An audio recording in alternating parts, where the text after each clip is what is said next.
Bonjour, Christophe Béchat, je suis le directeur commercial de ZBlue. On est ici en direct du CES où on annonce toute notre nouvelle stratégie, nos nouveaux produits. En fait, notre objectif est de dématérialiser les box, ça c'est notre idée première. Et pour cela, on a développé une application qui s'appelle ZHome qui va être hébergée maintenant sur tous vos supports Android à la maison. Alors on prend le cas d'une TV, d'une Smart TV sur le support Android parce qu'elle est statique et qu'elle dans votre domicile et qu'elle restera sur un mode ouvert régulièrement. Vous allez pouvoir détecter dans un premier temps tous les éléments qui sont déjà intégrés dans la télé, le Bluetooth, le Wi-Fi. Et à partir du moment où vous allez avoir besoin de devenir multi-protocole, en intégrant des clés standards Z-Wave, Unocean, vous allez pouvoir rendre votre télé encore plus intelligente qu'elle ne l'est.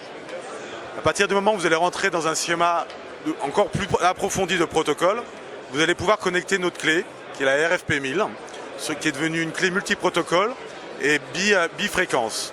Elle fonctionne sur les fréquences 433 et 868 et utilise une dizaine de protocoles fermés tels que le RTS, X2D, Chacon, Oregon et j'en cite. Notre application ZHome va être contrôlée par une autre application qu'on appelle ZPilot qui va remplacer toutes les télécommandes que vous utilisez sur un support ou iOS ou Android. Notre clé RFP1000 peut être également utilisée sur toutes les box existantes déjà sur le marché du type JDOM, IDOMUS et qui rendra justement votre box déjà multi-protocole. 3 nouvelles fonctions sont intégrées dans ce dongle. Le premier élément est la fonction Parrot, perroquet en anglais, qui va reconnaître des trames qu'elle ne connaît pas initialement.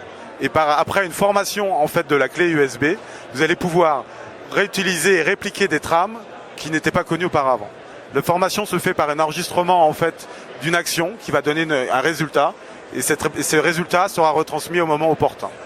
La deuxième fonction est la fonction transcodeur où un protocole arrivant par exemple en RTS va pouvoir ressortir en X2D sur votre gateway. Le troisième élément est la fonction repeater, c'est-à-dire qu'elle va pouvoir propager le signal dans votre maison en branchant simplement le RFP1000 sur une prise d'électricité. Merci pour votre attention, on espère vous retrouver bientôt sur le site de ZBlue ou du RF Player, www.zblue.com ou www.rfplayer.com.